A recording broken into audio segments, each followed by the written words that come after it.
아멘. 서울에서 부산까지 가는 가장 빠른 방법이 뭘까요, 여러분? 다 아시잖아요. 서울에서 부산까지 가는 가장 빠른 방법. 비행기?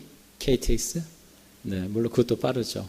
근데 더 빠른 방법이 있습니다. 한번 따라해 보시죠. 사랑하는 사람과 함께 가는 거. 네, 그렇죠. 사랑하는 사람과 함께 가면요, 사실 24시간도 아까워요. 진짜 24초밖에 안 느껴지고. 우리 연애 봐서 알잖아요. 우리 아람자매 그렇죠? 이제 곧 이제 언제 결혼한다고 그 날짜 잡은 것 같은 내일 모레야 벌써 이렇게 이런 마음이 들잖아요. 그만큼 사랑하니까 시간 가는 줄 모르는 거예요. 근데 사실은 시간은 그만큼 물리적으로 흘렀음에도 불구하고 내가 느껴지는 시간은 그만큼 정말 절반도 체감되지 않는 거죠. 사랑한다는 게 참 중요한 것 같아요. 요한복음 13장 34절 35절 말씀에 너에게 새 계명을 주노니 너희가 서로 사랑하라. 내가 너희를 사랑한 같이 너희도 서로 사랑하라. 너희가 서로 사랑하면 세상의 모든 사람들이 너희가 내 제자인 줄 어떻게 해요? 알리라. 참 중요해요. 하나님의 제자로서의 삶으로 세상에 드러나는 가장 중요한 방법이 뭘까? 강력한 무기가 뭘까? 예수님께서 제자들에게 선포하시고 기도하신 내용은 서로 사랑하라라는 명제였어요. 세상의 그 어떤 강력한 무기 앞에서도 대적할 수 있는 가장 강력한 힘, 무기. 하나님의 제자로 부름받은 자로서 세상에 능히 담대하게 살아갈 수 있는 우리가 안에 정말 가장 끈끈한 끈이 있다면 그것은 뭐라고요? 사랑이라고 하고 말씀하고 계시는 거예요. 저와 여러분이 우리 교회 공동체 안에서 서로에게 정말 이런 서로를 사랑하고 또 서로를 세워주고 섬겨주는 그 마음들이 우리 교회가 늘 사랑교회잖아요. 그렇죠? 우리가 그렇게 살아간다면 세상 사람들이 우리 교회를 향해서 또 우리를 살아가는 우리 모든 일을 통해서 두려워하지 않을까요? 정말 하나님이 살아계시는구나. 하나님이 역사하시는구나. 그 하나님이 정말 나의 하나님이 되었으면 좋겠다. 이런 고백들이 나오지 않겠습니까? 저와 여러분이 그런 삶을 살아감에 있어서 또 그런 지역사회에 영향을 줄 수 있는 우리 교회 또 저희 공동체가 될 수 있기를 축복합니다. 오늘 이 마가복음 이 말씀은요, 이제 또 하나의 또 반전을 가져다 줍니다. 제가 목회를 하면서 신대원 다닐 때부터 늘 마음에 잊지 않고 마음에 새겼던 말씀이 있습니다. 그게 뭐냐? 하나님의 말씀 앞에는 어느 인생도 변화되지 않는 인생은 없다라고 하는 이 명제였어요. 한번 말씀을 같이 한번 보실까요? 한번 읽겠습니다. 시작. 하나님의 말씀은 살아있고 활력이 있어 좌우의 날선 어떤 검보다도 예리하여 혼과 영과 및 관절과 골수를 찔러 쪼개기까지 하며 또 마음의 생각과 뜻을 판단하나니 지으신 것이 하나도 그 앞에 나타나지 않음이 없고 우리의 결산을 받으실 이의 눈앞에 만물이 벌거벗은 것 같이 드러나느니라. 아멘. 12절에 보면요, 끝부분에 보면 이런 말씀이 나오죠. 또 마음의 생각과 뜻을 뭐 한다고요? 판단한다라고 얘기해요. 판단한다라고 하는 헬라어 원어의 뜻은 드러낸다라는 뜻이에요. 우리의 속뜻을 하나님이 알아채리신다 이런 뜻이에요. 뭐가요? 뭐가 그렇다는 거예요? 우리가 어디 앞에 서면은 하나님의 말씀 앞에 서면요. 우리의 부끄러운 것도 다 드러날 수밖에 없고요. 우리의 연약함도 다 드러날 수밖에 없고요. 뿐만 아니라 우리가 자랑으로 여기는 것도 하나님의 말씀 앞에 서면은 다 연약한 것밖에 될 것이 없다는 것으로 고백할 수밖에 없는 그것이 하나님의 말씀의 능력이라고 우리에게 가르쳐주고 계시는 거예요. 전에 사랑하는 성도 여러분, 이 하나님의 말씀을 더 깊이 사랑할 수 있기를 축복합니다. 그 말씀이 여러분의 삶을 설득하기를 축복합니다. 환경이 설득하는 것이 아니라 하나님의 말씀이 설득되어지고 그 말씀에 의해서 내 삶이 이끌어갈 때 하나님은 우리의 삶을 더 크게 축복하시고 쓰실 줄 믿습니다. 마가는 오늘 본문의 말씀을 통해서 예수님의 새로운 가르침과 그 권위에 대해서 얼마나 그 권위가 뛰어냈는지 오늘 말씀을 통해서 이렇게 증거하고 계셔요. 세상의 당시의 율법학자들, 서기관들과는 너무 비교할 수도 없는 그 예수 그리스도의 예수님의 그 말씀의 가르침에 대해서 우리에게 귀한 교훈을 주고 계시는데 우리 말씀을 통해서 하나씩 좀 보기를 원합니다. 우리 21절 같이 한번 보실까요? 21절 한번 읽겠습니다. 시작. 그들이 가버나움에 들어가니라. 예수께서 곧 안식일에 회당에 들어가 가르치시매. 오늘 7장은 이렇게 시작을 합니다. 그들이 누구죠? 복수입니다. 누굴 얘기해요? 예수님께서 그 앞전에 제자들 4명을 부르셨죠. 베드로, 안드레, 야고보와 요한이란 이 제자 4명을 데리고 어디로 가셨어요? 가버나움이라고 하는 동네에 들어가셨는데 마침 그때 가버나움 들어갔는데 그날이 무슨 날이었어요? 안식일이었기 때문에 안식일이 되면 유대 사람들은 어디에 모여요? 회당에 모여서 하는 게 예배하는 그 배경에 대해서 지금 마가가 이야기하고 있습니다. 오늘 본문의 말씀에서 2가지를 좀 이해하고 넘어가려고 그래요. 첫 번째는 가버나움이라고 하는 단어입니다. 가버나움. 이 가버나움이란 뜻은 가퍼라고 하는 단어와 나훔이라는 단어가 합쳐진 단어예요. 위로의 동네라는 뜻이에요. 위로의 동네. 가버나움. 그래서 히브리 말로 위로하다, 위로자라는 뜻이 나훔이라는 뜻이에요. 나훔. 그래서 여러분 소선지자에 보면 누가 있어요? 소선지자 중에는 나훔이라는 선지자가 있잖아요. 그 나훔이라는 선지자의 이런 뜻이 하나님은 위로하신다. 하나님이 위로자가 되신다. 이런 뜻이에요. 왜 위로자가 되셔요? 하나님이 나훔을 통해서 뭘 예언하셨어요? 당시에 아수르의 수도인 니느웨에 대해서 하나님의 심판이 임할 것을 하나님이 그의 입술을 통해서 증거하게 하셨거든요. 왜요? 당시 아수르라는 나라가 이스라엘을 상당히 괴롭게 했을 뿐만 아니라 어디를 멸망시켰어요? 북이스라엘을 멸망시킨 족국이었거든요. 유대인들에게서는 아수르는 정말 원수 같은 나라예요. 그 하나님께서 이스라엘 패역함을 하나님 심판하시고자 들어서 몽둥이로 쓰셨지만 그러나 하나님은 자기 백성을 버리지 아니하시고 끝내는 하나님이 어떻게 해요? 이 아수르 니네를 멸망시키시고 또 하나님 굴복하게 하셔서 누구의? 이스라엘의 하나님이 또 하나의 회복과 위로를 주실 것이다 라는 것을 나훔이라는 선지자를 통해서 예언하게 하시는 거예요. 그 반대로 여러분 나훔이라는 선지자 반대로 또 니느웨에 대해서 또 하나님의 말씀을 선포했던 선지자가 누가 있어요? 요나. 기억하시죠? 요나는 가서 니느웨에 가서 어떻게 하나님 앞에 회개하라고 또 얘기하잖아요. 좀 반대지만 한 사람은 회개하면 하나님이 너희를 살려줄 것이다. 한쪽은 하나님의 심판이 너에게 임할 것이다. 이렇게 선지자 2 사람이 니느웨를 위해서 활동했던 선지자가 요나와 나훔이라는 사람입니다. 이 나훔이라는 선지자의 이름의 뜻이 위로의 뜻이잖아요. 가버나움이 어떤 뜻이라고요? 위로의 동네라고 하는 뜻이에요. 그 위로의 동네에 누가 오셨어요? 예수님이 오셨어요. 예수님이 누구신데요? 하나님의 위로자로 이 땅에 오셨잖아요. 참 여러분 멋있지 않습니까? 정말 위로가 필요한 시기에 하나님의 위로와 관계의 회복이 필요한 그때 가버나움이라는 동네에 하나님의 위로자로서 이 땅에 오신 예수 그리스도가 찾아오셨어요. 그곳에는 정말 하나님의 위로가 임할까요? 임하지 않을까요? 하나님의 위로가 임할 수밖에 없는 것이죠. 주 안에 사랑하는 성도 여러분, 이곳이 하나님의 위로가 임하는 나훔이 되길 주의 이름으로 축복합니다. 여러분들의 심령을 하나님 만져주시길 축복합니다. 여러분들 어떤 마음을 갖고 오셨더라도 여러분들의 마음을 열고 하나님을 보고 바라신다면 그 하나님은 여러분에게 위로자로 찾아오십니다. 나훔, 그 나훔이란 곳에 가버나움이란 곳에 제자들과 더불어 예수님이 어디 들어가셨어요? 어디요? 회당에 들어가셨어요. 회당, 시나고게라고 하는 뜻이죠. 시나고게. 여러분 이 회당이란 이 단어가 이 명칭이 사실 여러분 알겠지만 구약 시대에는 없었던 곳이에요. 구약 시대 이스라엘 백성들, 유대 사람들의 삶의 라이프의 가장 중요한 핵심의 어떤 보면 동일이라고 그럴까? 가장 중요한 구심점을 얘기하면 어딜까요? 성전이에요. 성전.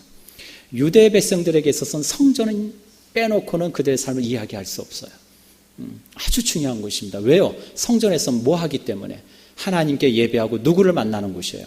하나님을 만나는 곳이기 때문에. 그래서 구약시대 이스라엘 백성들에게 이 성전은 목숨과 같은 곳이에요. 그런데 이스라엘 백성들이 더 이상 그 회당에서 예배할 수 없게 됐어요.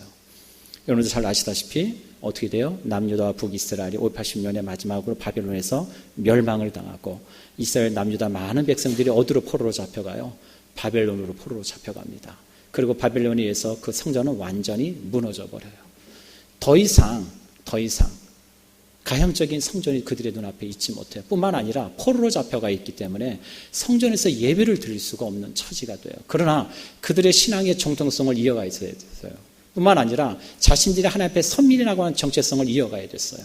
그러기 위해서는 뭐가 회복돼야 돼요? 예배가 회복이 되어야 돼요. 예배가 가장 중요한 문제였거든요. 그 예배를 회복하기 위해서 유대 사람들이 스스로의 정체성을 이어가고 하나님의 중심된 그 라이프 삶을 이어가기 위해서 만들어낸 것이 회당이에요. 회당. 그 회당은 유대 사람들, 특별히 결혼한 유대 남자들이 10명 이상 모이면 회당을 하나 만들 수 있었어요. 그 회당을 만들기 시작을 했고, 그래서 나중에 훗날에 바벨론으로 돌아오고 이스라엘 백성들이 이제 신약에 와서 이제 디아스포라로 전 소아시아의 유럽으로 흩어지면서 그들의 스스로가 유대 민족 공동체를 형성하기 위해서 가는 곳곳마다 기혼한 남성들이 10명 이상 모일 수 있는 곳이면 뭘 만들었어요? 회당이라는 걸 지었기 시작했어요. 그래서 사도 바울이 1차 전도에 갔을 때 그가 소아시아, 루스드라, 안디오, 비드니아 이 지역을 다닐 때마다 제일 먼저 바울이 찾아가서 전도했던 곳이 어디예요?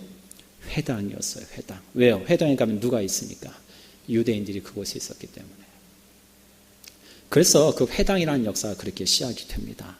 그 회당에서는 하나님의 율법서가 읽혀주고 예배가 읽혀주고 또 뿐만 아니라 그곳에서 서기관들, 바리새인들, 율법사들이 주의 말씀들 율법을 낭독해요.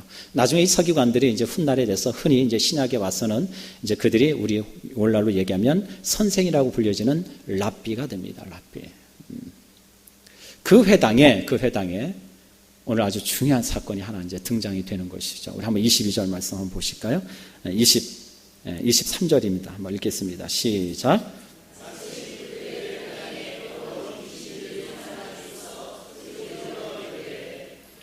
네, 거기까지요. 마침 그들의 회당에 어떤 게 있어요?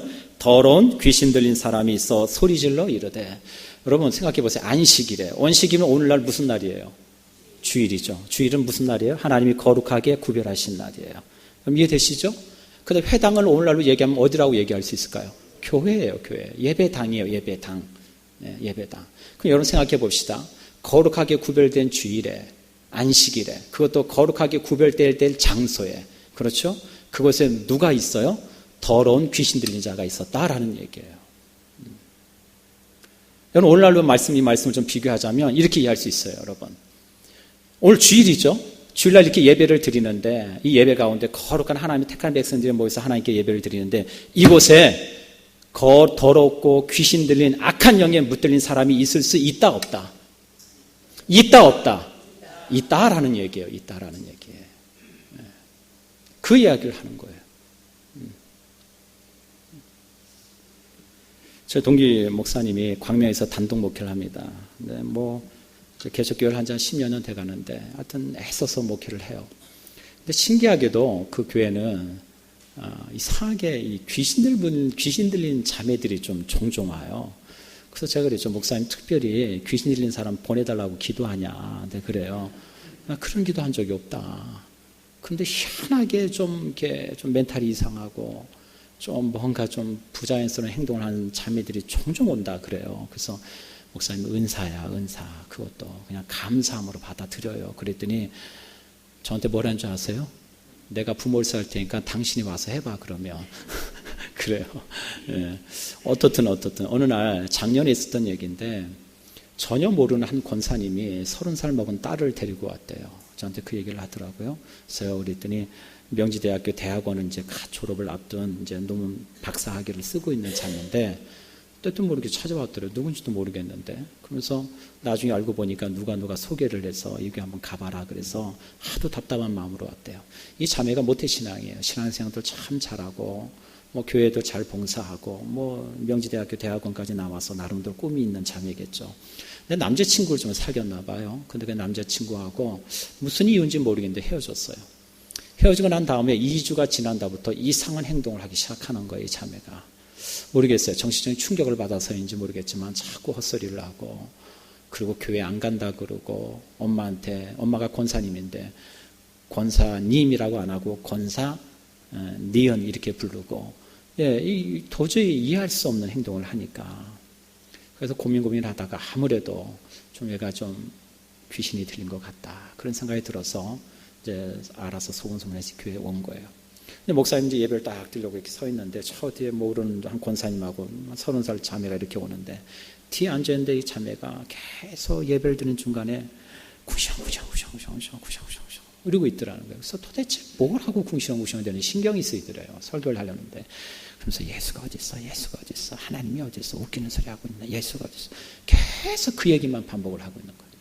그러니까 이 목사님이 앞에서 설교를 하는데 얼마나 답답하겠어요. 신경 쓰이고. 그래서 어떻든 뭐 예배는 드려야 되니까 예배를 드렸어. 그러고 나서는 목사님 안 되겠다. 그래서 이제 좀 약간 등치가 있으신 두 여지사님을 불렀어요. 이 자매를. 왜냐면 또 남자가 잡기는 좀 그렇잖아요. 자매니까. 두 여지사님으로 좀 잡으세요. 저 소그룹 방으로 좀 데리고 오세요.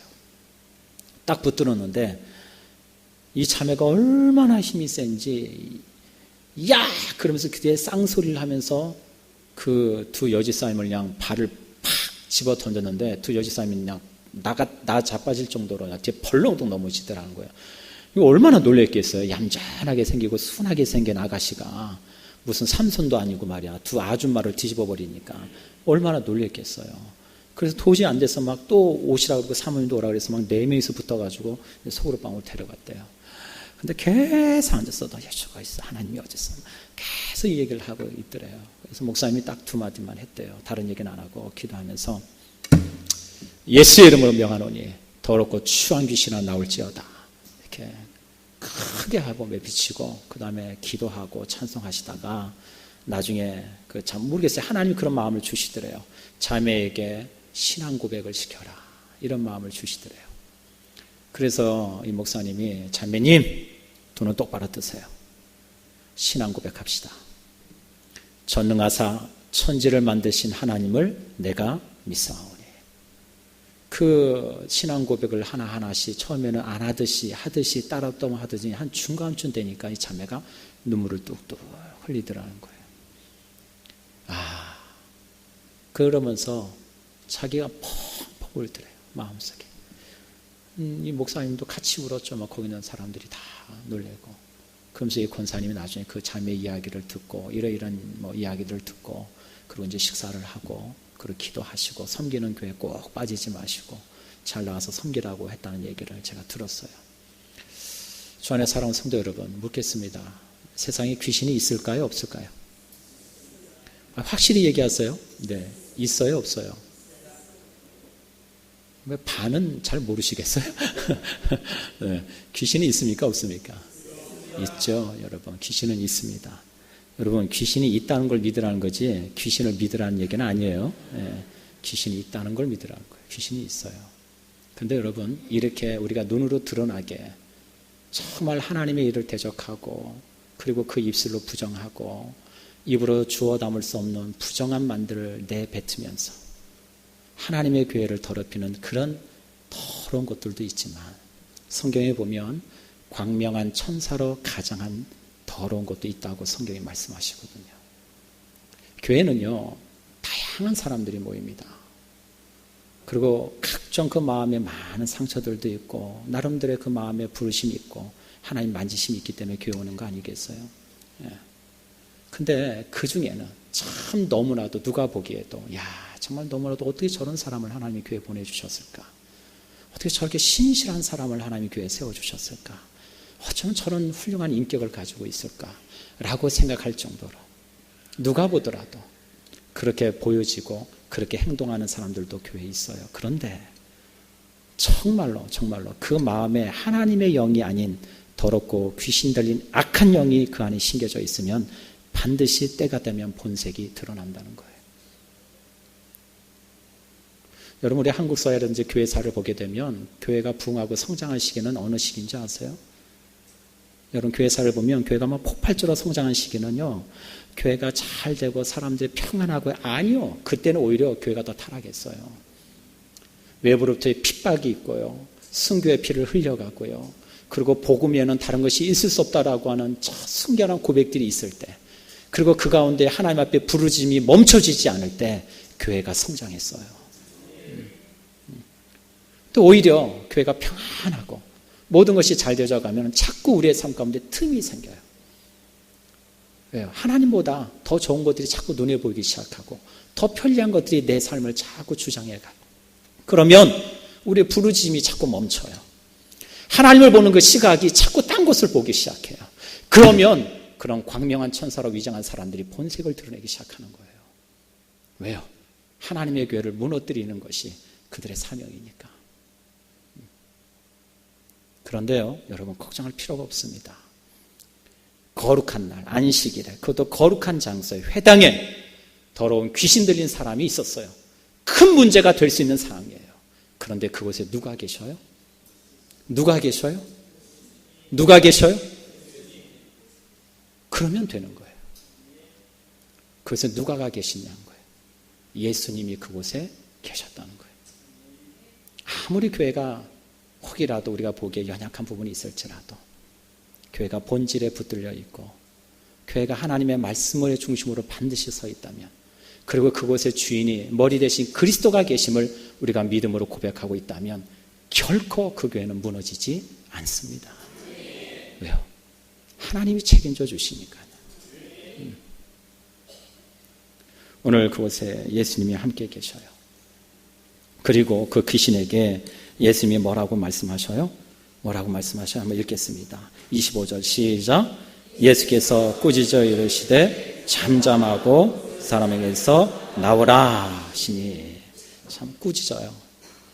참 여러분, 우리가 이 마가는요, 여러분 계속 성경을 좀 보시면 아시겠지만 귀신이라는 존재를 이야기할 때 항상 그 앞에 수식어를 붙입니다. 어떤 수식어를 붙여요? 더럽다라는 표현을 넣어요. 더럽다. 여러분, 귀신은 더러운 존재예요. 여러분, 일부러 더러운 걸 즐겨하시고 찾아가시는 분들이 계십니까? 아마 그런 분들이 계시다면 좀 사실 좀 정상적이라고 보기는 어려울 거예요. 더러운 건 피해가는 거예요. 더러운 건 굳이 내 몸에 묻힐 필요가 없는 거예요. 귀신이 그런 존재인 거예요. 저는 금요일날 목사님도 금요 예배 때 설교하셨잖아요. 우상 숭배하는 것들은 다 하나같이 쓸데없는 거고 우상 숭배 그 결과는 결국 이런 것이다라고 말씀하셨잖아요. 여러분, 세상에 사람이 만들어 놓은 형상 앞에 엎드리고 그 귀신을 달려가면서 귀신이 점쳐주는 걸 바라보고 그것이 내 인생의 운명을 점쳐줄 것을 믿고 살아가는 사람들이 얼마나 많은지 몰라요. 자신의 심령이 얼마나 더러워지고 그 심령이 얼마나 썩어지는지도 모르고 그 더러운 것에 자신의 운명을 맡기는 살아가는 사람들. 여러분, 여러분은 주변에도 그런 분들이 계실 거예요. 근데 왜 그런 분들에게 아무 말도 안 하세요? 당신의 영혼이 죽어가고 있음에도 불구하고 왜 그것에 자신의 인생의 목적을 걸고 살아가는지 왜 말씀을 못 하시냐고요. 오늘 예수님께서 그 귀신 들린 사람에게 더러운 귀신아 나오라고 명령하셔요.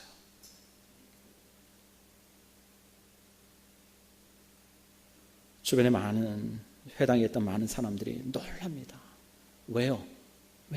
지금까지 봤던 그들의 상식과 통념으로는 뭔가 주스를 부르고 뭔가 미신적인 행위를 하고 그리고 뭔가 좀 누가 보기에도 가시적인 모든 것들을 행할 때 귀신이 나가고 아니면 뭔가 좀 이적이 일어나는 걸 당신들이 통념적으로 그렇게 봐왔고 알아왔는데 이건 좀 다른 거예요.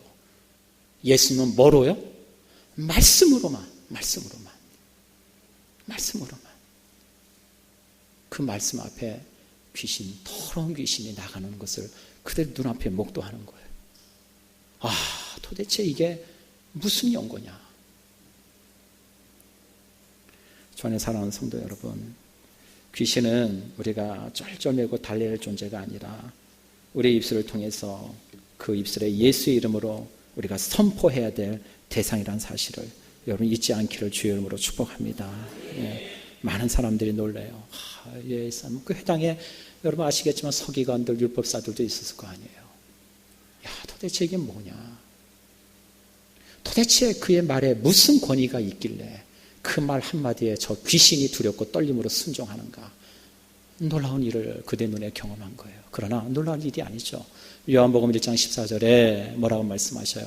말씀이 육신이 되어 우리 가운데 거하시매 아버지의 독생자의 영광을 보니 은혜와 진리가 충만하더라. 예수님이 누구시여요? 예수님은 당신이 말씀 그 자체이십니까? 우리가 표현할 수 있는 거, 우리가 알 수 있는 믿음의 고백은 그거면 되는 거예요. 다른 어떤 수식어도 필요하지 않습니다. 예수님이 말씀이십니다. 예수님이 그 자체가 권위이십니다. 그거면 되는 거예요. 그러나 많은 사람들은 그 예수님의 말씀의 권위 앞에 복종하지 못하는 거죠. 여기서 성경의 말씀을 보면 많은 사람들이 놀랬다라고 얘기합니다. 그 놀라라는 단어가 엑센플레선토라고 하는 단어예요. 이 단어는 어떤 뜻이냐면 미완료 시제입니다. 헬라어는 시제에 따라서 해석이 조금씩 달라져요. 미완료 시제라는 뜻은 어떤 뜻이냐? 예수님께서 말씀을 다 끝나고 나서 아이고야 그렇구나. 저래서 말씀의 권위가 있는 거구나 라고 놀랬다는 걸 얘기하는 게 아니고요. 미완료 시제라는 것은 예수님이 말씀을 시작할 때부터 끝날 때까지 그 말씀의 권위에 놀랬더라라는 뜻이에요. 말씀이 시작되어짐부터. 주 안에 사랑하는 성도 여러분, 제가 목회하면서요, 많은 목사님들을 좀 뵙고 또 존경하는 목사님들도 계셨어요. 근데 저희 목사님도 제가 보면서 놀랬지만 참 말씀에 붙들리려고 하시고 하나님 그 말씀의 권위 외에는 다른 어떤 것도 용납하지 않으려고 하는 그 많은 목사님들 볼 때 너무 존경스러워요. 네. 왜요? 그거 하나면 다 되는데 자꾸만 우리는 거기다 뭔가 다른 권위를 붙이려고 하고 만들려고 해요. 그러면 권위가 세워주는지 알죠? 아니요. 여러분 묻겠습니다. 목회자들에게 볼 때 여러분 목회자를 볼 때 어떤 모습을 보고 여러분 목회자가 권위가 있다고 생각하세요? 뭐라고 여러분 말씀하시겠어요? 무엇보다도 목회자는 하나님의 말씀에 붙들려 있음을 볼 수 있어야죠. 기도의 능력에 붙들려 있음을 봐야죠. 우리 예수님의 말씀은 그러해요.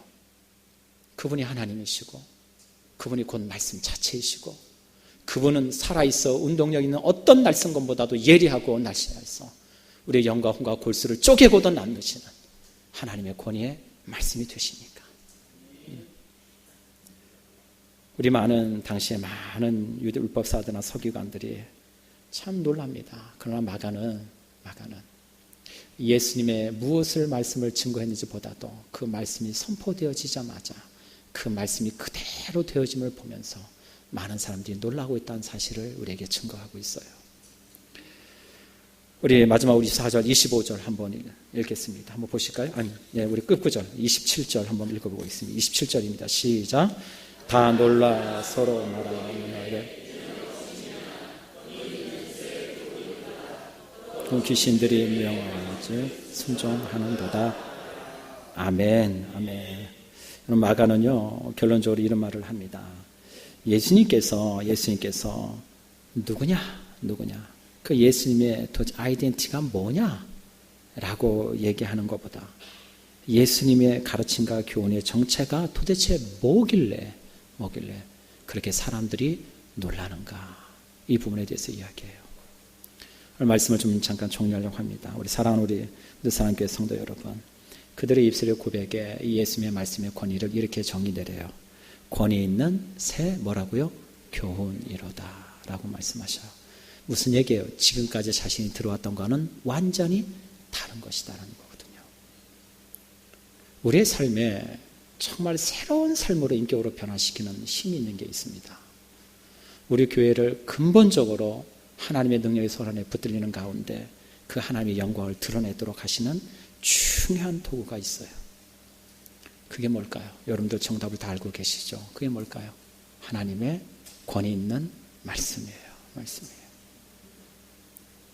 여러분 그 말씀을 우리 사랑교회 성도님들은 결단코 한시라도 여러분의 삶에 내려놓지 않기를 주의 이름으로